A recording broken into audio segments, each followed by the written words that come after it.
Dear students, very good morning. ഇന്ന് നമുക്ക് hospital delivery സിസ്റ്റമായി ബന്ധപ്പെട്ടുകൊണ്ട് അല്ലെങ്കിൽ ഹെൽത്ത് കെയർ ഡെലിവറി സിസ്റ്റമായി ബന്ധപ്പെട്ടുകൊണ്ട് ഉള്ള different department in A hospital, ഒരു ഹോസ്പിറ്റലിലെ പ്രധാനപ്പെട്ട ഡിപ്പാർട്ട്മെന്റുകൾ ഏതൊക്കെയാണെന്ന് നമുക്ക് പരിശോധിക്കാം. ഇപ്പോൾ ചിത്രത്തിൽ കാണുന്നത് നിങ്ങൾ കോഴിക്കോട്ടെ ഏറ്റവും പ്രധാനപ്പെട്ട അല്ലെങ്കിൽ ഏറ്റവും സൂപ്പർ സ്പെഷ്യാലിറ്റി ഒരു ഹോസ്പിറ്റലായിട്ടുള്ള മൈത്ര ഹോസ്പിറ്റലാണ്. കാരപ്പറമ്പ്, കുണ്ടൂപ്പറമ്പ് ആ സൈഡിലുള്ള ഒരു ഹോസ്പിറ്റലാണ് മൈത്ര ഹോസ്പിറ്റൽ. അപ്പോൾ ഇതേപോലെയുള്ള ഒരു സൂപ്പർ സ്പെഷ്യാലിറ്റി ഹോസ്പിറ്റൽ അല്ലെങ്കിൽ ഇതേപോലെയുള്ള ഒരു കോഴിക്കോട് മെഡിക്കൽ കോളേജിനെ പോലെയുള്ള ഒരു സൂപ്പർ സ്പെഷ്യാലിറ്റി ഹോസ്പിറ്റലിൽ എന്തൊക്കെ ഡിപ്പാർട്ട്മെന്റുകൾ ഉണ്ടാവും എന്നുള്ളതാണ് ഇന്ന് നമ്മൾ പരിശോധിക്കുന്നത്. ഓക്കെ, അപ്പോൾ അതിനു മുമ്പ് നമുക്ക് നോക്കാം, what is A definition of A hospital. ഒരു ഹോസ്പിറ്റൽ എന്ന് പറഞ്ഞാൽ എന്താണ്? നമുക്കറിയാം, നമ്മൾ കഴിഞ്ഞ ക്ലാസ്സിൽ നമ്മൾ പഠിച്ചാണ് എന്താണ് ഡെഫിനിഷൻ.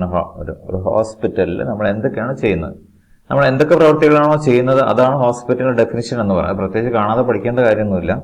ഒരു ഹോസ്പിറ്റലിൽ എന്തൊക്കെയാണ് ചെയ്യുന്നത് നമുക്കറിയാം, അതിനെ നമ്മൾ എന്ത് ചെയ്യുന്നു എന്ന് എഴുതി പിടിപ്പിക്കുന്നു. അതാണ് അതിന്റെ ഡെഫിനിഷൻ എന്ന് പറയുന്നത്. അപ്പോൾ വേൾഡ് ഹെൽത്ത് ഓർഗനൈസേഷൻ ഒരു ഡെഫിനിഷൻ കൊടുത്തിട്ടുണ്ട്. എന്തിന്? ഹോസ്പിറ്റൽ എന്നാൽ എന്താണെന്നുള്ളത്. അപ്പൊ അത് നമുക്ക് നോക്കാം എന്താണെന്നുള്ളത്. Hospital is A residential establishment. അതൊരു കുറെ ബിൽഡിങ്ങും കാര്യങ്ങളൊക്കെയാണ്. എന്താണ്? Which provide short term and long term medical care. Short term ആയതും ഷോർട്ട് ടേം വളരെ കുറഞ്ഞ സമയത്തേക്കും ലോങ് ടേം ആയിട്ടുള്ള മെഡിക്കൽ കെയർ പ്രൊവൈഡ് ചെയ്യുന്നു. കൺസിസ്റ്റിംഗ് ഓഫ് എന്തൊക്കെ ഇതിലുണ്ട്? Consisting of observational. ഒബ്സർവേഷൻ എന്ന് പറയുന്നത് എന്താ? നമ്മൾ നോക്കി കണ്ട് ഉള്ള പരിചരണം. ഡയഗ്നോസ്റ്റിക് എന്ന് പറയുന്നത് എന്തായിരിക്കും? ഡയഗ്നോസ്റ്റിക് എന്ന് ഉദ്ദേശിക്കുന്നത് കണ്ടുപിടിക്കാൻ, അസുഖം കണ്ടുപിടിക്കാനുള്ള. പല അസുഖങ്ങളും എന്താണെന്ന് നമുക്ക് അറിയില്ല, എന്താണ് അതിന്റെ കാരണം എന്നറിയില്ല. അപ്പൊ എന്ത് ചെയ്യണം? കാരണം കണ്ടുപിടിക്കുക എന്നുള്ളതാണ് ഡയഗ്നോസ്റ്റിക് എന്ന് പറയുന്നത്. പിന്നെന്താണ്? തെറാപ്യൂട്ടിക്. അപ്പോൾ ഡയഗ്നോസ്റ്റ് ചെയ്ത് കഴിഞ്ഞാൽ പിന്നെന്താണ് അടുത്ത പണി? ട്രീറ്റ്മെന്റ് ആണ്. അതാണ് നമ്മൾ ട്രീറ്റ്മെന്റ്. അതുപോലെ therapeutic purpose. Therapy means different types of therapy, radio therapy, physiotherapy എന്നൊക്കെ പറഞ്ഞിട്ട്.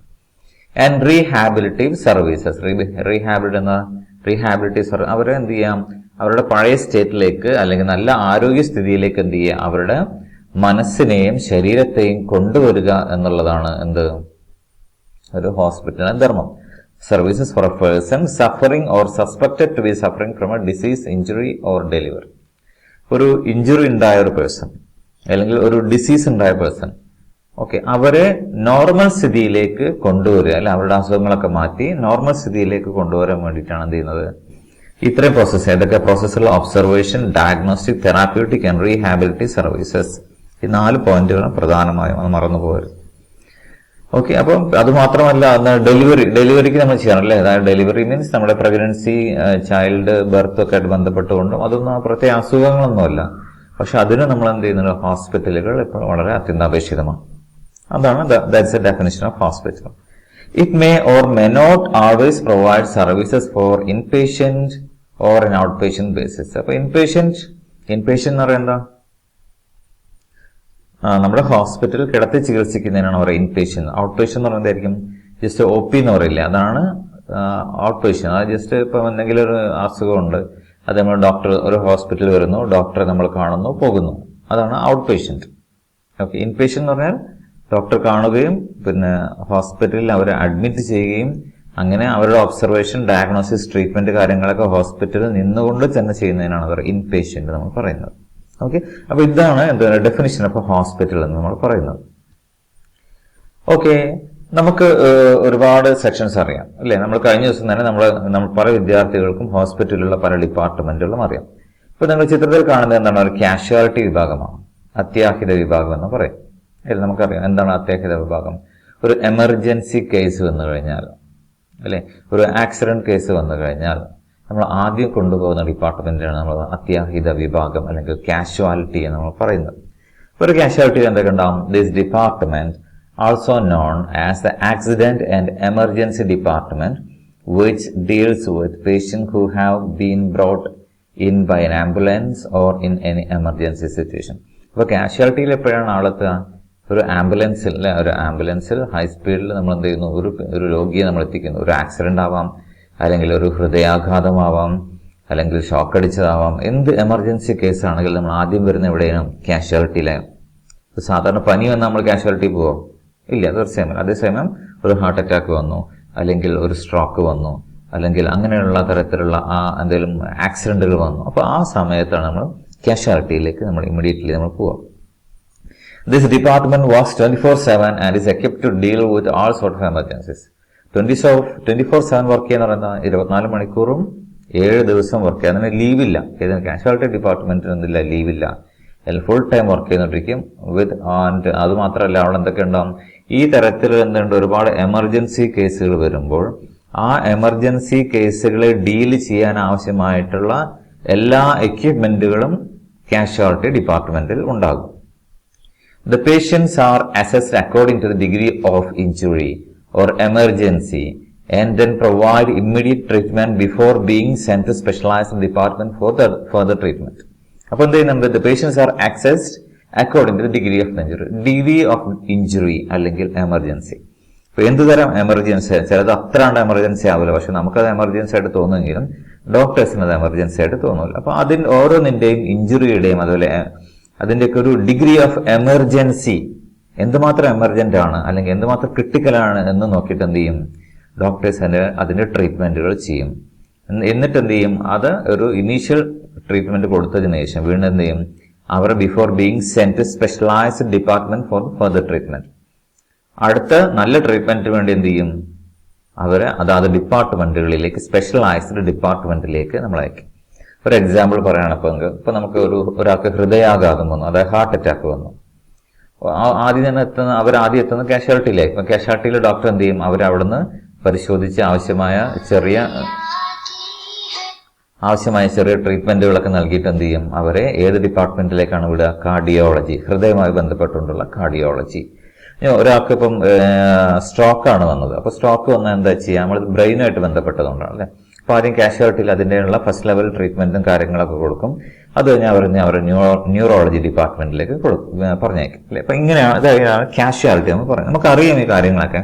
ഇത് അതേപോലെ നിങ്ങൾക്ക് മലയാളത്തിലോ ഇംഗ്ലീഷിലോ പരീക്ഷയ്ക്ക് എഴുതാവുന്നതാണ്, ഒരു പ്രശ്നമില്ല. ഇത് അതുപോലെ തന്നെ എഴുതണം എന്നുള്ളത്. അടുത്ത ഡിപ്പാർട്ട്മെന്റ് അനസ്തെറ്റിക്സ് ഡിപ്പാർട്ട്മെന്റ്. അനസ്തെഷ്യ എന്ന് പറയുന്നത് എന്താ? അനസ്തെഷ്യ നമ്മളെ ബോധം കെടുത്തുക. എന്തിനാണ് ബോധം കെടുത്തുന്നത്? അത് പലതരത്തിൽ ബോധം കെടുത്താം. നമ്മുടെ നമുക്ക് സർജറി ചെയ്യാൻ വേണ്ടിയിട്ടാണ് പ്രധാനമായും ബോധം കെടുത്തുക അല്ലെ. അപ്പൊ നമ്മൾ ചിലർക്കൊക്കെ പല്ലിന്റെ ഒക്കെ സർജറി ചെയ്തിട്ടുണ്ടാവും, അല്ലെങ്കിൽ പല്ല് എടുക്കുകയൊക്കെ ആയിട്ട് ബന്ധപ്പെട്ടുകൊണ്ട്. അപ്പൊ എന്ത് ചെയ്യും, നമ്മുടെ ശരീരം മൊത്തത്തിൽ എന്ത് ചെയ്യില്ല, നമ്മൾ മരവിപ്പിക്കുകയില്ല, അല്ലെങ്കിൽ അനസ്തെഷ്യ കൊടുക്കുകയില്ല. അപ്പൊ നമ്മളെ വായന്റെ ഉള്ളിൽ ആ പല്ലുള്ള ഏരിയ മാത്രം എന്ത് ചെയ്യും, നമ്മൾ 1, 2, 3 ഇഞ്ചക്ഷൻ കൊടുത്തിട്ട് എന്ത് ചെയ്യും, നമ്മളതിനെ മരവിപ്പിക്കും എന്ന് പറഞ്ഞാൽ അവിടുത്തെ വേദന നമ്മൾ അറിയില്ല. അപ്പൊ അത്തരം അനസ്തേഷ്യ നമ്മൾ പറയുന്ന പേരാണ് ലോക്കൽ അനസ്തേഷ്യ എന്ന് പറയും. നമ്മൾ ശരീരം മൊത്തം മരവിപ്പിക്കുന്ന ആ ഒരു സ്റ്റേറ്റിനാണ് നമ്മൾ എന്താ പറയുന്നത്, ഫുള്ളായിട്ട് നമ്മൾ അനസ്തെറ്റിക് ഏജൻസ്, അതായത് നമ്മുടെ മൂക്കിലൂടെ, നമ്മുടെ ശ്വാസത്തിലൂടെ ഈ അനസ്തെറ്റിക് ഗ്യാസ് കടത്തിയിട്ടാണ് നമ്മൾ മൊത്തം ശരീരത്തിന്റെ മരവിപ്പിച്ച് നിർത്തും, വേദന ഇല്ലാതാക്കി നിർത്തും. അപ്പൊ ആ ഒരു ഡിപ്പാർട്ട്മെന്റാണ് അനസ്തെറ്റിക് ഡിപ്പാർട്ട്മെന്റ് നമ്മൾ പറയുന്നത്. അനസ്തെറ്റിക് ഡിപ്പാർട്ട്മെന്റിലേക്ക് എന്തൊക്കെയുണ്ട്? Doctors in this department administer anaesthesia for patient for various procedures and surgeries. സർജറിക്ക് ആവശ്യമായിട്ടുള്ള അനസ്തേഷ്യ എന്ത് ചെയ്യുന്നു, ഡോക്ടേഴ്സ് പേഷ്യന്റിന്റെ ശരീരത്തിലേക്ക് അഡ്മിനിസ്റ്റർ ചെയ്യുന്നു എന്ന് പറഞ്ഞാൽ എന്ത് ചെയ്യുന്നു, ആവശ്യമായ അളവിൽ, ആവശ്യമായ ഡ്രഗ്സ് ആവശ്യമായ അളവിൽ എന്ത് ചെയ്യുന്നു, പേഷ്യന്റെ ശരീരത്തിലേക്ക് ഇഞ്ചക്ട് ചെയ്യുന്നു, അല്ലെങ്കിൽ പേഷ്യന്റ് ശരീരത്തിലേക്ക് പിന്നെ ഓക്സിജൻ വഴിയോ മറ്റോ എന്തെങ്കിലും കൊടുക്കുന്നു. പ്രധാനമായും എന്തിനു വേണ്ടിയിട്ടാണ്? സർജറി ചെയ്യുന്നതിന് വേണ്ടിയിട്ടാണ്. അനസ്തേഷ്യക്കും സർജറിക്ക് മുമ്പ് എന്ത് ചെയ്യണം, നമ്മൾ അനസ്തേഷ്യ ചെയ്യണം അല്ലെ. അപ്പൊ അതിനു വേണ്ടിയിട്ടാണ് അനസ്തേഷ്യ ഡിപ്പാർട്ട്മെന്റ് ഉള്ളത്. മൂന്നാമത്തെ ഡിപ്പാർട്ട്മെന്റ് ആണ് കാർഡിയോളജി എന്ന് പറയും അല്ലെ. കാർഡിയോളജി നമുക്കറിയാം എന്താണ്. കാർഡിയോളജി എന്ന് പറയുന്നത് എന്താണ്? ഹൃദയവുമായി ബന്ധപ്പെട്ടുകൊണ്ടുള്ള ഏറ്റവും പ്രധാനപ്പെട്ട ഡിപ്പാർട്ട്മെന്റ് ആണ്. ഓക്കെ, ഈ ഡിപ്പാർട്ട്മെന്റിൽ എന്തൊക്കെയാണ് ഉള്ളത് എന്ന് നമുക്ക് പരിശോധിക്കാം. The department, as a name suggests, deals with the problems of human heart and circulation. അപ്പൊ നമ്മുടെ ഹൃദയവുമായി ബന്ധപ്പെട്ടുകൊണ്ട്, ഹ്യൂമൻ ഹാർട്ട്, അതുമായി ബന്ധപ്പെട്ടുകൊണ്ടുള്ള പ്രശ്നങ്ങൾ, അതിന്റെ ഡയഗ്നോസ്റ്റിക്, അതിന്റെ ട്രീറ്റ്മെന്റ്, അതുപോലെ തന്നെ അതിൽ നിന്ന് ബ്ലഡ് പുറത്തേക്ക് പോകുന്നതും അതിലേക്ക് ബ്ലഡ് വരുന്നത്, അതൊക്കെ ആയിട്ട് ബന്ധപ്പെട്ടുകൊണ്ടുള്ള അതിന്റെ ഡയഗ്നോസിസും അതിന്റെ ട്രീറ്റ്മെന്റുമാണ് എന്നുള്ള കാർഡിയോളജി ഡിപ്പാർട്ട്മെന്റിൽ ഉണ്ടാവുക.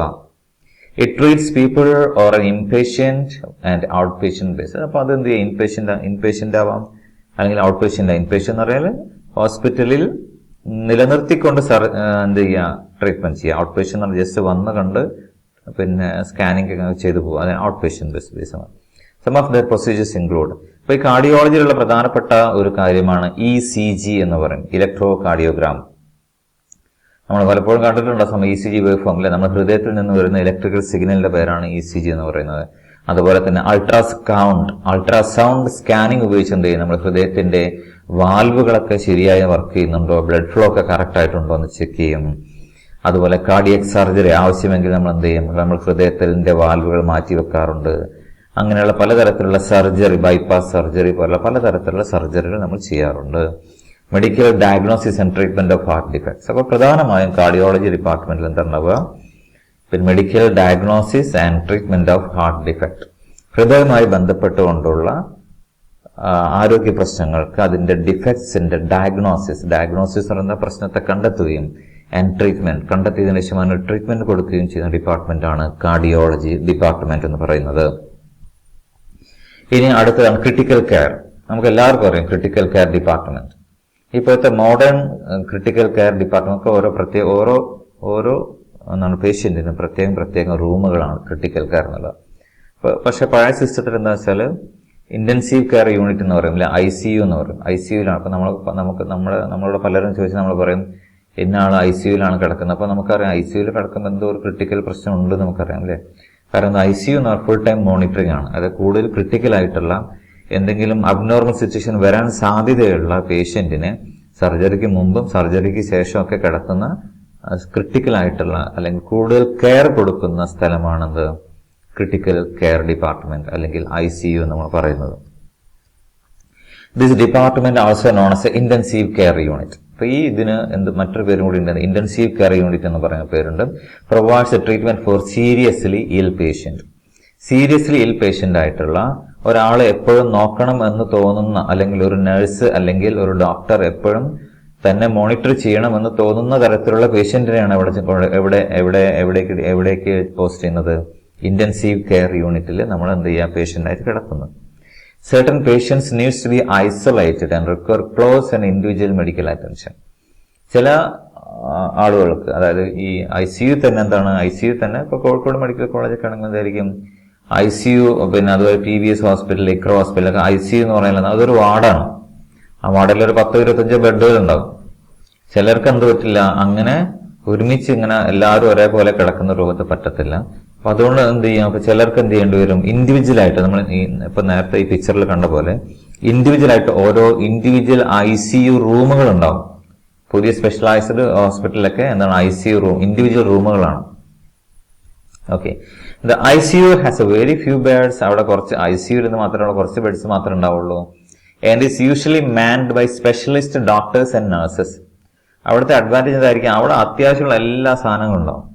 ഗ്യാസ്, അതായത് നമ്മൾ ഓക്സിജൻ, അനസ്തേഷ്യ കൊടുക്കാനുള്ള സാധനങ്ങൾ, ECG മെഷീനുകൾ, 24/7 BP monitoring, blood pressure monitoring, ഇങ്ങനെയുള്ള എല്ലാ എക്യുപ്മെന്റുകളും, അതുപോലെ തന്നെ അതുപോലെ അവരുടെ നഴ്സ് ഉണ്ടാവും, ഫുൾ ടൈം നഴ്സ് ഉണ്ടാവും, അതുപോലെ സ്പെഷ്യലിസ്റ്റ് ഡോക്ടേഴ്സ് ഉണ്ടാവും, അതുപോലെ ഫിസിയോതെറാപ്പിസ്റ്റ് ഉണ്ടാവും, അനസ്തേഷ്യോളജിസ്റ്റ് ഉണ്ടാവും.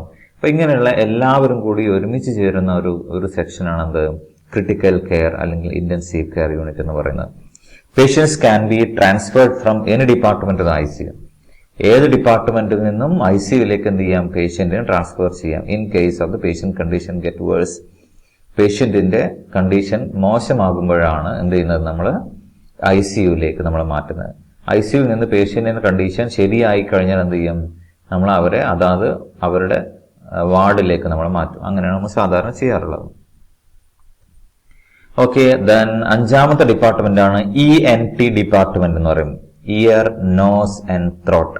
ഇത് ഒരുമിച്ചാണ് എന്ത് ചെയ്യുക, സാധാരണ എല്ലാവരും ഉണ്ടാവുക. അപ്പൊ നമ്മൾ ചില ഡോക്ടേഴ്സിനെ കണ്ട് നമ്മൾ പറയും അയാൾ ENT സ്പെഷ്യലിസ്റ്റ് ആണെന്ന് പറയും. ENT സ്പെഷ്യലിസ്റ്റ് എന്ന് പറയുന്നത് നമ്മുടെ ചെവിയുമായി ബന്ധപ്പെട്ട പ്രശ്നങ്ങൾ, നമ്മുടെ നോസ്, മൂക്കുമായി ബന്ധപ്പെട്ട പ്രശ്നങ്ങൾ, നമ്മുടെ ത്രോട്ട്, തൊണ്ടയുമായി ബന്ധപ്പെട്ട പ്രശ്നങ്ങൾ, ഇതൊക്കെ ഏകദേശം അടുത്തടുത്ത് കിടക്കുന്ന സാധനങ്ങളാണ്. അപ്പൊ ഇതുമായിട്ട് ബന്ധപ്പെട്ടുകൊണ്ടുള്ള പ്രശ്നങ്ങളിൽ സ്പെഷ്യലൈസ്ഡ് ആയിട്ടുള്ള ചില ഡോക്ടേഴ്സ് ഉണ്ടാവും. അവരെയാണ് നമ്മൾ എന്ത് പറയുന്നത്, ENT സ്പെഷ്യലിസ്റ്റ് എന്ന് പറയുന്നത്. ഓക്കെ, അപ്പോൾ ഇയർ, നോസ്, ത്രോട്ട്. ത്രോട്ട് എന്ന് പറഞ്ഞാൽ തൊണ്ടയാണ് കേട്ടോ, വായ അല്ല. വായക്ക് വേറെ തന്നെ ഒരു ഡിപ്പാർട്ട്മെന്റ് ഉണ്ട്, അതിന്റെ പേരെന്താണ്, ഡെന്റൽ ഡിപ്പാർട്ട്മെന്റ്. ഓക്കെ, വായ പല്ലുമായിട്ട് ബന്ധപ്പെട്ടുകൊണ്ടുള്ളതാണ് ഡെന്റൽ ഡിപ്പാർട്ട്മെന്റ്.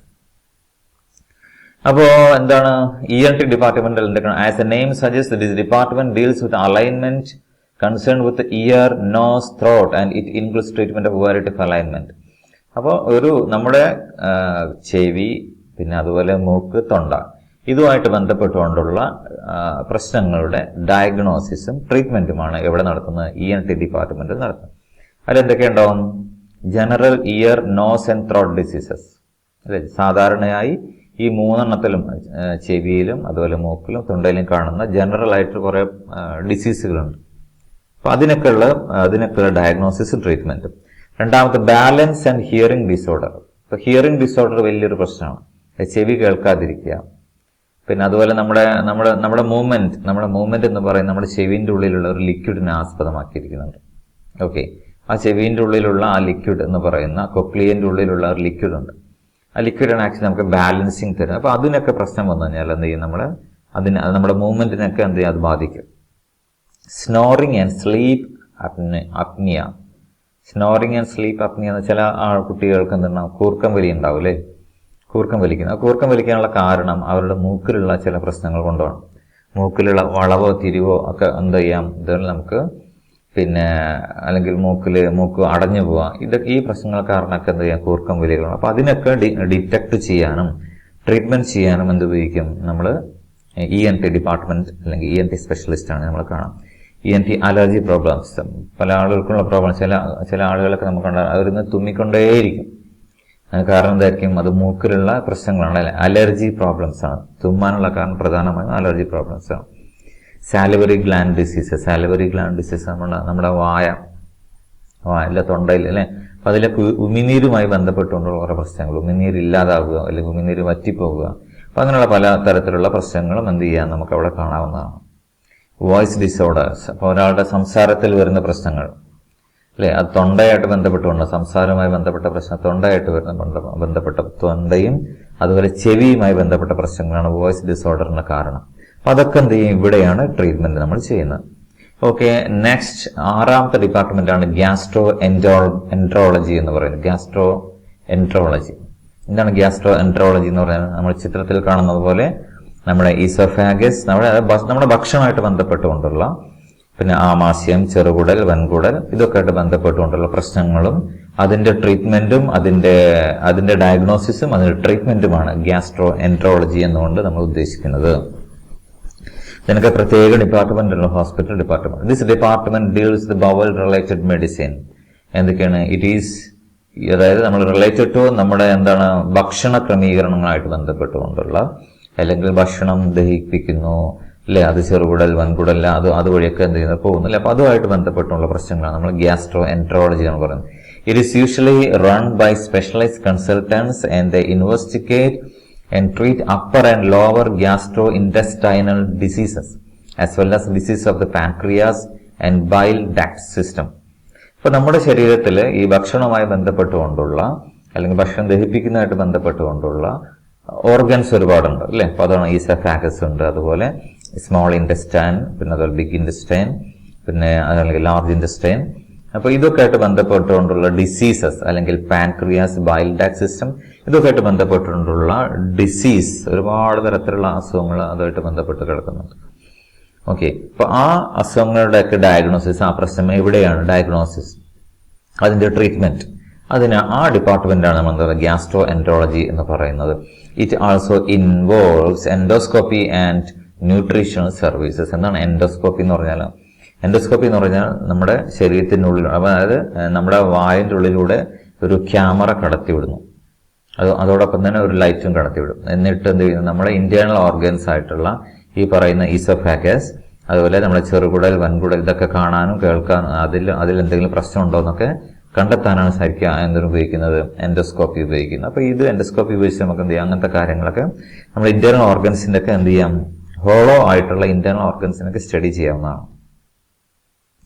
7ാമത്തെ ഡിപ്പാർട്ട്മെന്റ് ആണ് ജനറൽ സർജറി എന്ന് നമ്മൾ പറയുന്നത്. എന്താണ് ജനറൽ സർജറി എന്ന് നമ്മൾ ഉദ്ദേശിക്കുന്നത്? അത് സർജറി ചെയ്യുന്ന ഡിപ്പാർട്ട്മെന്റ്. സർജറി ചെയ്യുന്ന ഡിപ്പാർട്ട്മെന്റ് സാധാരണ പറയുന്ന പേരാണ് ഓപ്പറേഷൻ തിയേറ്റർ എന്ന് പറയും അല്ലെ. ഓപ്പറേഷൻ തിയേറ്റർ അല്ലെങ്കിൽ OT എന്ന് പറയും. നമ്മളെ പ്രഗ്നൻസി സമയത്തൊക്കെ നമുക്ക് സ്ഥിരമായിട്ട് അറിയുന്നതാണ് എന്ത് ഒ ടി മീൻസ് ഓപ്പറേഷൻ തിയേറ്ററിലാണ്, അല്ലെങ്കിൽ ഭാര്യ അല്ലെങ്കിൽ അമ്മ അല്ലെങ്കിൽ ഉമ്മ ഇപ്പോഴെന്താണ് ഓപ്പറേഷൻ തിയേറ്ററിലാണ് നമ്മൾ പറയും. ഓക്കെ, അപ്പൊ അതാണ് ഈ സർജറിക്ക് തൊട്ട് മുമ്പുള്ള ഡിപ്പാർട്ട്മെന്റാണ് നമ്മൾ നേരത്തെ പറഞ്ഞിട്ടുള്ള അനസ്തേഷ്യ ഡിപ്പാർട്ട്മെന്റ്. ഇപ്പോൾ സർജറി എന്തൊക്കെ ചെയ്യാം? This department as a name suggests include wide variety of surgical procedures. ഒരുപാട് തരത്തിലുള്ള സർജറി അവിടെ ഒറ്റ സർജറി മാത്രമല്ല, ഓപ്പറേഷൻ പലതരത്തിലുള്ള ഓപ്പറേഷൻ തിയേറ്ററുകൾ ഉണ്ടാകും. അതിൽ ഓരോ ഓപ്പറേഷൻ തിയേറ്ററാണ് അത് നമ്മളെ ഡെലിവറിയുമായി ബന്ധപ്പെട്ടുകൊണ്ട്, കുഞ്ഞുങ്ങളുടെ ബർത്തുമായി ബന്ധപ്പെട്ട്, പ്രസവവുമായി ബന്ധപ്പെട്ടുകൊണ്ടുള്ള സർജറി. അതല്ലാതെ തന്നെ ഹോസ്പിറ്റലിൽ പലതരത്തിലുള്ള ഡെന്റൽ സർജറി ഉണ്ട്, അതല്ലാതെ തന്നെ ജനറൽ ആയിട്ടുള്ള സർജിക്കൽ പ്രൊസീജിയേഴ്സ് ഉണ്ട്, സർജറി ഉണ്ടാവും അല്ലേ. നമ്മുടെ ശരീരത്തിന്റെ മറ്റു ഭാഗങ്ങളിലൊക്കെ പലപ്പോഴും സർജറി ചെയ്യേണ്ടി വരും. ഇപ്പോൾ wide variety of surgical procedures ഉണ്ട്. അപ്പോൾ ഒന്ന് ഡേ സർജറി, നമ്മൾ പകൽ സമയത്ത് സർജറി ചെയ്യാറുണ്ട്. പിന്നെ അതുപോലെ തൈറോയിഡിന്റെ സർജറി ഉണ്ട്, കിഡ്നി ട്രാൻസ്പ്ലാന്റ് ആയിട്ട് ബന്ധപ്പെട്ടുള്ള സർജറി ഉണ്ട്, ലാപ്രോസ്കോപ്പിക് സർജറി ഉണ്ട്, താക്കോൽ ദ്വാര ശസ്ത്രക്രിയ എന്ന് പറയും, എൻഡോസ്കോപ്പി ഉണ്ട്. ഞാൻ നേരത്തെ പറഞ്ഞു അല്ലേ, നമ്മുടെ ശരീരത്തിനുള്ളിലൂടെ ഒരു ക്യാമറ കടത്തി വിട്ടിട്ട് എവിടെയാണെന്ന് പ്രശ്നം എന്ന് ഐഡന്റിഫൈ ചെയ്യുകയും അങ്ങനെ ആ ക്യാമറയിലൂടെ തന്നെ നോക്കിയിട്ട് സർജറി ചെയ്യുകയും ചെയ്യുന്നതാണ് എൻഡോസ്കോപ്പിക് സർജറി എന്ന് പറയുന്നത്. അതുപോലെ ബ്രസ്റ്റ് സർജറി, ഇപ്പോൾ ബ്രസ്റ്റ് ക്യാൻസറുമായിട്ട് ബന്ധപ്പെട്ടുകൊണ്ട് എന്ത് ചെയ്യും, നമുക്ക് ബ്രസ്റ്റ് സർജറി ഒക്കെ ചെയ്യേണ്ട കേസുകൾ വരും. അപ്പോൾ ഇതാണ് ജനറൽ ആയിട്ട് എന്ത് ചെയ്യുന്നത്, നമ്മൾ ഒരു സർജറി ഡിപ്പാർട്ട്മെന്റ് നമ്മൾ പറയുന്നത്. ഇനി അടുത്ത ഡിപ്പാർട്ട്മെന്റാണ് ഗൈനക്കോളജി ഡിപ്പാർട്ട്മെന്റ്. നമ്മൾ ഗൈനക്കോളജി എന്ന പ്രധാനമായും നമ്മൾ പ്രസവവും കുട്ടികളുടെ ചൈൽഡ് ബർത്തും ഒക്കെ ആയിട്ട് ബന്ധപ്പെട്ടുകൊണ്ടുള്ള ഡിപ്പാർട്ട്മെന്റാണ് ഗൈനക്കോളജി ഡിപ്പാർട്ട്മെന്റ് നമ്മൾ പറയുന്നത്. ഓക്കെ, ഇതിലെന്തൊക്കെ ഉണ്ടാകും? This department deals with the investigation and treatment of problems of female urinary tract and reproductive systems. ഇപ്പൊ ഗൈനക്കോളജിയിൽ പ്രധാനമായും എന്തൊക്കെ വരുന്നുണ്ട്? ഫീമെയിൽ യൂറിനറി ട്രാക്ട് അല്ലേ, അതായത് ഫീമെയിൽസിന്റെ യൂറിനറി മീൻസ് എന്ന യൂറിനായിട്ട് ബന്ധപ്പെട്ടുകൊണ്ടുള്ള, പിന്നെ യൂറിനറി ട്രാക്ട് അതുമായിട്ട് ബന്ധപ്പെട്ടുകൊണ്ടുള്ള, അതോടൊപ്പം തന്നെ റിപ്രൊഡക്റ്റീവ് സിസ്റ്റംസ് കുഞ്ഞുങ്ങളുടെ ബർത്തുമായി ബന്ധപ്പെട്ടുള്ള കാര്യങ്ങളും അതിന്റെ പ്രശ്നങ്ങളും അതിന്റെ ഡയഗ്നോസിസ് അതിന്റെ ട്രീറ്റ്മെന്റ് കാര്യങ്ങളൊക്കെ ചെയ്യുന്ന ഡിപ്പാർട്ട്മെന്റ് ആണെന്ന് ഗൈനക്കോളജി ഡിപ്പാർട്ട്മെന്റ് നമ്മൾ പറയുന്നത്. Infertility, incontinence and endometriosis are some of the problems investigated in this department. ഈ ഡിപ്പാർട്ട്മെന്റിലാണ് എന്ത് ചെയ്യുന്നത്, നമുക്ക് ചില ആളുകൾക്കൊക്കെ അറിയാം, നമ്മൾ കേൾക്കുകയോ കണ്ടിട്ടൊക്കെ ഉണ്ടാവും. ചില ആൾക്ക് ഒന്നുണ്ടാവില്ല, ചില ആളുകൾക്ക് കുട്ടികൾ ഉണ്ടാവാത്ത പ്രശ്നങ്ങളുണ്ടാവും. അപ്പൊ ആ പ്രശ്നങ്ങളൊക്കെ പരിഹരിക്കുന്ന ഡിപ്പാർട്ട്മെന്റും എന്താണ്, ഗൈനക്കോളജിയിലാണ് ഉണ്ടാവുക അല്ലെ. ഇപ്പൊ അതിൽ ഒരുപാട് പുതിയ ടെക്നോളജീസ് ഉണ്ട്, കുട്ടികൾ ഉണ്ടാവാനുള്ള പുതിയ ടെക്നിക്കുകളുണ്ട്, അതുപോലെ ട്രീറ്റ്മെന്റുകളൊക്കെ ഉണ്ട്. ആ ട്രീറ്റ്മെന്റും കാര്യങ്ങളൊക്കെ ചെയ്യുന്ന ഡിപ്പാർട്ട്മെന്റും എന്താണ്, ഒരു ഹോസ്പിറ്റലിലെ ഗൈനക്കോളജി ഡിപ്പാർട്ട്മെന്റാണ് അതിലൊക്കെ പ്രധാനമായ പങ്ക് വഹിക്കുന്നത്. This department usually has A special ward. ഈ ഗൈനക്കോളജിയുടെ പ്രത്യേകത എന്താ വെച്ചാൽ അതെന്താണ്, ഗൈനക്കോളജി വാർഡ് തന്നെ പ്രത്യേകം ഉണ്ടാകും. കാരണം എന്താണ്, നമ്മളെ ഇവിടെ വരുന്ന പേഷ്യന്റിന് എന്ത് ചെയ്യണം, നമ്മൾക്ക് അവിടെ ഡയഗ്നോസ് ചെയ്യണം. അത് മാത്രമല്ല, പിന്നെ ഡെലിവറി സമയത്ത് എന്തെങ്കിലും അവരെ ഡയറക്റ്റ് സർജറി ചെയ്യാൻ കൊണ്ടുപോകാൻ വേണം അല്ലെ. അപ്പോൾ സ്പെഷ്യൽ വാർഡ് ഉണ്ടാവും. അതുപോലെ ഡേ സർജറി യൂണിറ്റ്, പകൽ സമയത്താണ് പ്രധാനമായും ഇവരുടെ സർജറി ഒക്കെ ചെയ്യുന്നത്. അതുപോലെ തന്നെ എമർജൻസി ഗൈനക്കോളജി അസസ്മെന്റ് യൂണിറ്റ് അതുപോലെ തന്നെ ഔട്ട് പേഷ്യന്റ് ക്ലിനിക്കുകളൊക്കെ തന്നെ ഉണ്ടാവും. നമ്മൾ സാധാരണ ഔട്ട് പേഷ്യന്റ് ക്ലിനിക്കിലാണ് നമ്മൾ ഗൈനക്കോളജി നമ്മൾ പോകാറുള്ളത് അല്ലെ. നമ്മളിപ്പം 1, 2, 3 അതായത് 9ാം മാസം വരെ നമ്മൾ സാധാരണ ഔട്ട് പേഷ്യന്റ് ക്ലിനിക്കിലാണ് പോകുക. ഔട്ട് പേഷ്യന്റ് ക്ലിനിക് എന്ന് പറയുന്നതാണ്, ഹോസ്പിറ്റലിൽ വരുന്നു, ഗൈനക്കോളജി ഡോക്ടർ കാണുന്നു, അത്യാവശ്യം ഡയഗ്നോസിസ്, കുട്ടിയുടെ BP, അമ്മയുടെ BP, പിന്നെ അതുപോലെയുള്ള ചെറിയ കാര്യങ്ങളൊക്കെ ചെക്ക് ചെയ്യുന്നു, സ്കാനിങ് ചെയ്യുന്നു, കുട്ടിയുടെ അമ്മയുടെ വെയിറ്റ് എടുക്കുന്നു, ഇത്തരം കാര്യങ്ങൾ ചെയ്യും അല്ലെ. ഒരു 1/2 മണിക്കൂർ പണി ഉണ്ടാവും. അത് കഴിഞ്ഞാൽ എന്ത് ചെയ്യും, നമ്മളെ വീട്ടിലേക്ക് പോകും. അവർ പ്രിസ്ക്രൈബ് ചെയ്തിരിക്കുന്ന മരുന്നുകളും ഗുളികകളും ഭക്ഷണ ക്രമീകരണങ്ങളൊക്കെ നമ്മൾ ചെയ്യും. അതിനാണ് നമ്മൾ എന്ത് പറയുന്നത്, ഗൈനക്കോളജി അസസ്മെന്റ് യൂണിറ്റ് അല്ല ഔട്ട് പേഷ്യന്റ് ക്ലിനിക്ക് നമ്മൾ പറയുന്നു.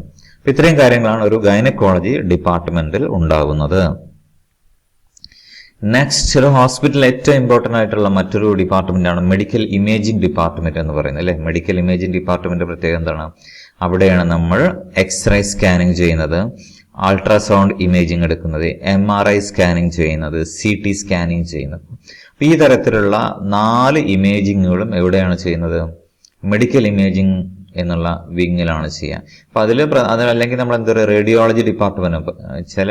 ചില ഹോസ്പിറ്റലിൽ അങ്ങനെ മെഡിക്കൽ ഇമേജിംഗ് എന്ന് പറയും, ചില ഹോസ്പിറ്റലിൽ റേഡിയോളജി ഡിപ്പാർട്ട്മെന്റ് എന്ന് പറയും. റേഡിയോളജി ഡിപ്പാർട്ട്മെന്റ് എന്ന് പറയും, ഈ 4 സാധനം അതിലുണ്ട്. ഏതൊക്കെയാണ്, എക്സ്റേ ഉണ്ടാവും, എക്സ്റേ സ്കാനിങ് ഉണ്ടാവും, അൾട്രാസൗണ്ട് ഉണ്ടാവും, അതുപോലെ CT സ്കാനിങ് ഉണ്ടാകും, അതുപോലെ MRI സ്കാനിങ്ങും ഉണ്ടാകും.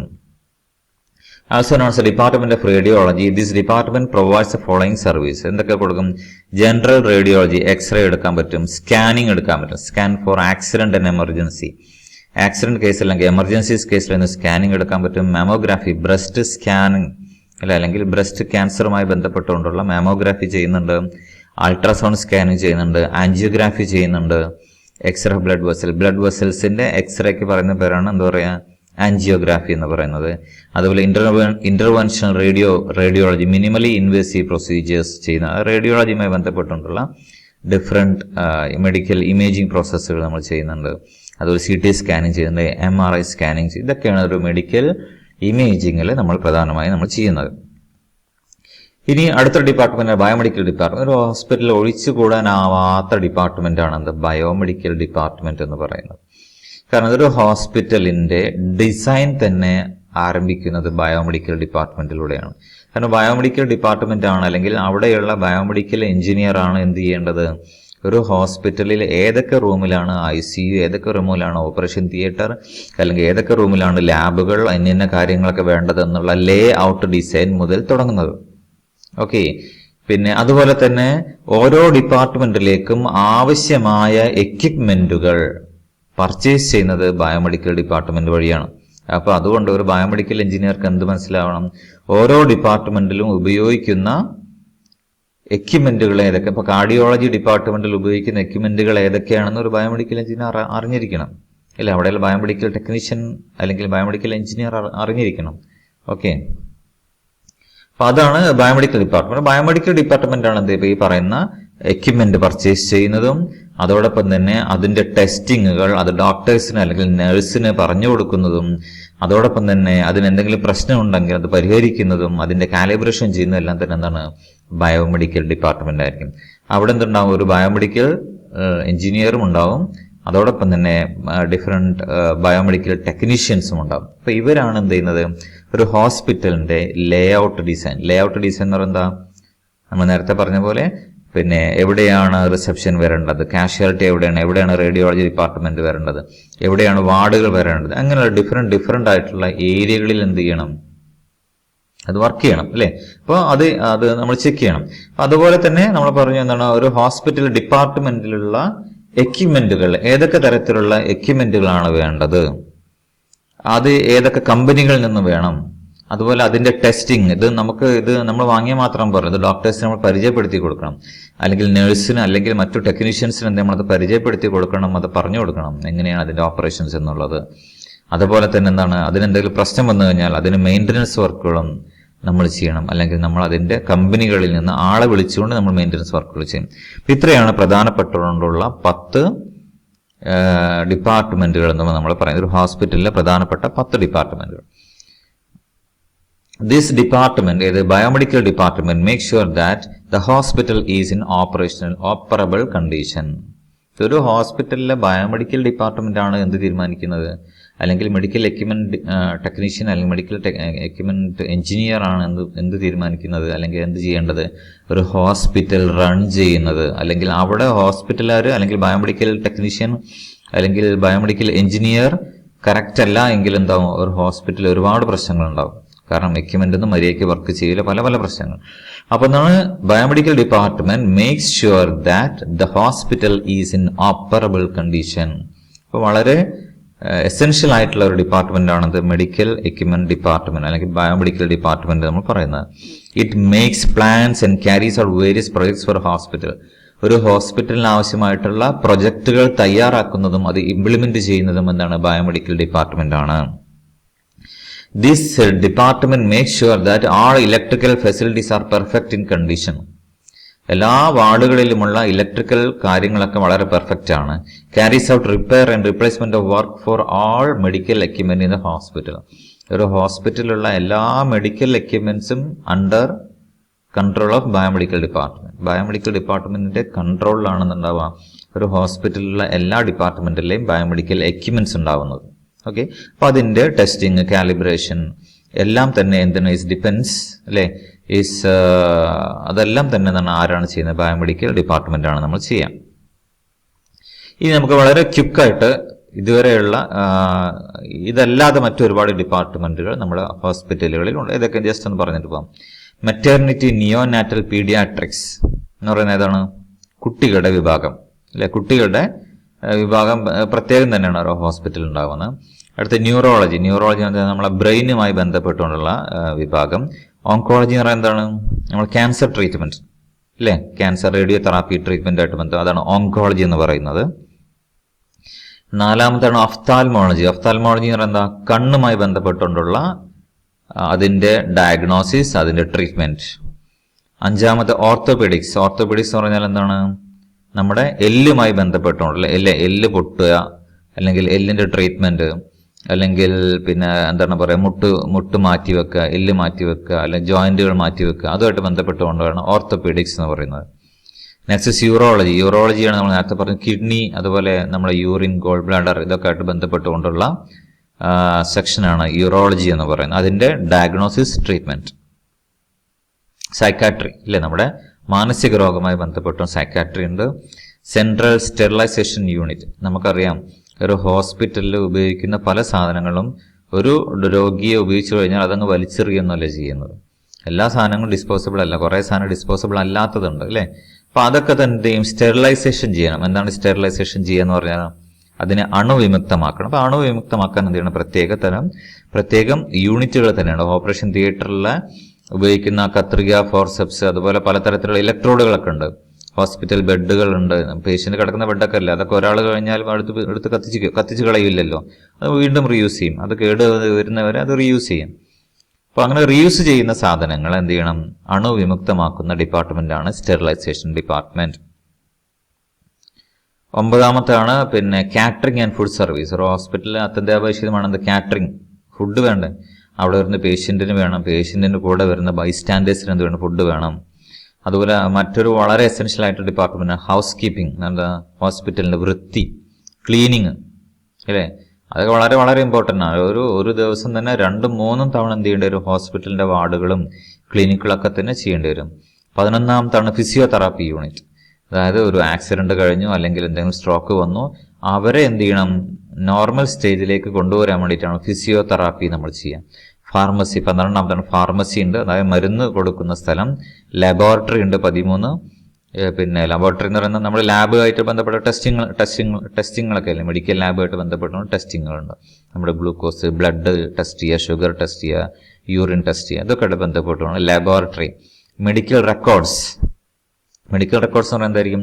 ഒരു ഹോസ്പിറ്റലിൽ ഒരു പേഷ്യന്റ് വന്നു കഴിഞ്ഞാൽ ആ പേഷ്യന്റായിട്ട് ബന്ധപ്പെട്ടുകൊണ്ടുള്ള എല്ലാ രേഖകളും ഹോസ്പിറ്റലിൽ ഉണ്ടാകും. ഉദാഹരണത്തിന് ഞാനിപ്പോൾ 2010 ഇക്ര ഹോസ്പിറ്റലിൽ പോയ രേഖകൾ ഇപ്പോഴും അവിടെ ഉണ്ടാകും. ഒറ്റ ക്ലിക്കിൽ, കമ്പ്യൂട്ടറൈസ്ഡ് ആണ് ഇപ്പോഴെല്ലാം, ഒറ്റ ക്ലിക്കിൽ എന്ത് ചെയ്യാൻ പറ്റും? ആ 2010 ഞാൻ അവിടെ എന്തൊക്കെ ട്രീറ്റ്മെന്റ് ആണ് ചെയ്തത്, ഏത് രോഗത്തിനാണ് ട്രീറ്റ്മെന്റ് ചെയ്തത്, ഏത് ഡോക്ടറാണ് എന്നെ കണ്ടത്, ആ ഡോക്ടർ എന്തൊക്കെ മരുന്നുകളാണ് എനിക്ക് പ്രിസ്ക്രൈബ് ചെയ്തത്, എന്നീ കാര്യങ്ങളൊക്കെ തന്നെ എന്തുണ്ടാവും? അതിൽ വരും. ഇപ്പൊ ഏത് കാലത്ത് ചോദിച്ചാൽ കിട്ടും. അത് മാത്രമല്ല, അതിന്റെ ഒരു ഹാർഡ് കോപ്പിയും മിക്കവാറും കിട്ടുകയും ചെയ്യും. പിന്നെ 15ാമത്തെ ഡിപ്പാർട്ട്മെന്റ് അഡ്മിനിസ്ട്രേഷൻ എന്ന് പറയും. അഡ്മിനിസ്ട്രേഷൻ എന്ന് പറയുന്നതാണ്? ഒരു ഹോസ്പിറ്റൽ റൺ ചെയ്യുന്ന ആക്ച്വലി അഡ്മിനിസ്ട്രേഷനാണ്. അഡ്മിനിസ്ട്രേഷൻ എന്ന് പറയുന്നത് മെയിൻലി ഉദ്ദേശിക്കുന്നത് ഓരോ ആളുകളെയും, അവിടെ ഹ്യൂമൻ റിസോഴ്സ് എന്ന് 16ാമത്തെ ഒരു സാധനമുണ്ട് അല്ലേ? 16 ഹ്യൂമൻ റിസോഴ്സ്. ഹ്യൂമൻ റിസോഴ്സ് എന്ന് പറയുന്നത് എന്താ? അവിടെ എത്ര ഡോക്ടേഴ്സ് വേണം, എത്ര നഴ്സ് വേണം, എത്ര ടെക്നീഷ്യൻസ് വേണം, എത്ര ക്ലീനിങ് സ്റ്റാഫ് വേണം, അല്ലാതെ എത്ര ഓഫീസ് സ്റ്റാഫ് വേണം, എത്ര പർച്ചേസിൽ എത്ര ആൾ വേണം, അതൊക്കെയാണ് നമ്മൾ HR, അതായത് ഹ്യൂമൻ റിസോഴ്സ് എന്നാണ്. ഹ്യൂമൻ റിസോഴ്സ് ഡിപ്പാർട്ട്മെന്റ് ആണ് അത് തീരുമാനിക്കുന്നത്. അഡ്മിനിസ്ട്രേറ്റീവ് ഓഫീസാണ് എന്ത് ചെയ്യുന്നത്? അഡ്മിനിസ്ട്രേറ്റീവ് ഓഫീസാണ് നമ്മൾ ഈ ഹ്യൂമൻ റിസോഴ്സ് സെലക്ട് ചെയ്തിട്ടുള്ള പിന്നെ എംപ്ലോയീസിനെ, അതായത് തൊഴിലാളികളെ അതാത് ഡിപ്പാർട്ട്മെന്റിലേക്ക് പോസ്റ്റ് ചെയ്യുന്നത്, ഹോസ്പിറ്റലിന്റെ ദൈനംദിന കാര്യങ്ങളിൽ ഇടപെടുന്നത്, പിന്നെ എന്നീ കാര്യങ്ങളൊക്കെ ചെയ്യുന്ന അഡ്മിനിസ്ട്രേറ്റീവ് ഡിപ്പാർട്ട്മെന്റ്. 17ാമത്താണെന്ന് ഫൈനാൻസ് ഡിപ്പാർട്ട്മെന്റ് എന്ന് പറയും. എന്താ ഫൈനാൻസ് ആണ്? സാമ്പത്തികമായിട്ടുള്ള വിഷയങ്ങൾ അല്ലേ? അത് ക്യാഷ്, റിസപ്ഷനുള്ള ക്യാഷ് കളക്ഷൻ, അതുപോലെ എംപ്ലോയീസിനുള്ള സാലറി, അതുപോലെ ഓരോ മെറ്റീരിയൽ പർച്ചേസ് ചെയ്യാൻ ആവശ്യമായിട്ടുള്ള പൈസ കൊടുക്കുന്നത്, ഓക്കെ, അതുപോലെ പുതിയ ബിൽഡിംഗ് ഉണ്ടാക്കുന്ന, പുതിയ എക്യുപ്മെന്റുകൾ വാങ്ങാനുള്ളത്. അപ്പൊ ഇത്രയൊക്കെയാണ് എന്ത് ചെയ്യുന്നത്? ഇതൊക്കെയാണ് എന്താണ് നമ്മളെ ഫൈനാൻസ് ഡിപ്പാർട്ട്മെന്റിൽ വരുന്നത്. അപ്പൊ ഇത്രയായപ്പോൾ എന്ത് ചെയ്തു? നിങ്ങൾ ഒരു ഹോസ്പിറ്റലിന്റെ പ്രധാനപ്പെട്ട ഡിപ്പാർട്ട്മെന്റുകളൊക്കെ പഠിച്ചു. ഇതിൽ ഏറ്റവും ഇമ്പോർട്ടന്റ് ആയിട്ടുള്ള 10 ഡിപ്പാർട്ട്മെന്റുകളെ കുറിച്ച് എന്ത് ചെയ്യും? നമുക്ക് നന്നായി അറിഞ്ഞിരിക്കണം. അതാണ് ഞാൻ ആദ്യം നിങ്ങൾക്ക് പറഞ്ഞു തന്നതിന് 10 ഡിപ്പാർട്ട്മെന്റ്. പിന്നെ ഇതിൽ ഏത് ഡിപ്പാർട്ട്മെന്റും നിങ്ങൾക്ക് ഒരു പാരഗ്രാഫ് നിങ്ങൾക്ക് എന്തായാലും എഴുതാൻ പറ്റും. ഇപ്പൊ ന്യൂറോളജി ആയിട്ട് ബന്ധപ്പെട്ടവനോട് ചോദിച്ചാൽ നിങ്ങൾക്ക് എഴുതാൻ പറ്റില്ല. ഓക്കെ, അതുപോലെ ഫിസിയോതെറാപ്പിയെ കുറിച്ച്, പിന്നെ ഹോസ്പിറ്റലിലെ ഫാർമസിയെ കുറിച്ചും എഴുതിക്കൂടെ, ഒരു പാരഗ്രാഫ് എഴുതാൻ പറ്റില്ല നിങ്ങളോട് പറഞ്ഞാല്, ഇല്ലേ? പിന്നെ ഒഫ്താൽമോളജി, കണ്ണുമായിട്ട് ബന്ധപ്പെട്ടുകൊണ്ട്, അത് നിങ്ങൾക്ക് ഇംഗ്ലീഷിലോ മലയാളത്തിലോ എഴുതാം, നോ പ്രോബ്ലം. ഓക്കെ, ഇതാണ് എന്ത് പറയുന്നത്, നമ്മൾ ഹോസ്പിറ്റൽസ് ഡിപ്പാർട്ട്മെന്റ്സ് നമ്മൾ പറയുന്നത്. ഓക്കെ, ഇത്രയുമാണ് നമുക്ക് ഇന്നത്തെ ക്ലാസ്സിൽ നമുക്ക് എടുക്കാനുള്ളത്. പ്രധാനമായും നമ്മൾ പഠിക്കുന്നത് എന്താണ്, ഒരു ഹോസ്പിറ്റലിലെ പ്രധാനപ്പെട്ട ഡിപ്പാർട്ട്മെന്റുകൾ ഏതൊക്കെ. ചിലപ്പോൾ ചോദിക്കാൻ സാധ്യതയുണ്ട്, 4 മാർക്കിനും 5 മാർക്കിനൊക്കെ ചോദിക്കാൻ സാധ്യതയുണ്ട്. എങ്ങനെ ചോദിക്കാം? List out the important departments in A hospital and explain any 3 അല്ലെങ്കിൽ എക്സ്പ്ലെയിൻ എനി 5 എന്നാണ് ചോദിക്കുക. ഏതെങ്കിലും 5 ഡിപ്പാർട്ട്മെന്റുകളെ കുറിച്ച് വിശദീകരിച്ച് എഴുതുക. 3 മാർക്കോ 4 മാർക്കോ 5 മാർക്കോ ആയിരിക്കും ഇത് നമുക്ക് ലഭിക്കാവുന്ന മാർക്കുകൾ. ഓക്കെ, ഇതുമായിട്ട് ബന്ധപ്പെട്ടുകൊണ്ട് നമുക്ക് എന്താണ് ആക്ടിവിറ്റി ഷീറ്റുകളുണ്ട്, അത് ഞങ്ങൾക്ക് പോസ്റ്റ് ചെയ്തു തരാം. ഓക്കെ, നമ്മൾ ഇന്നത്തെ ക്ലാസ് നമുക്കിവിടെ അവസാനിപ്പിക്കാം.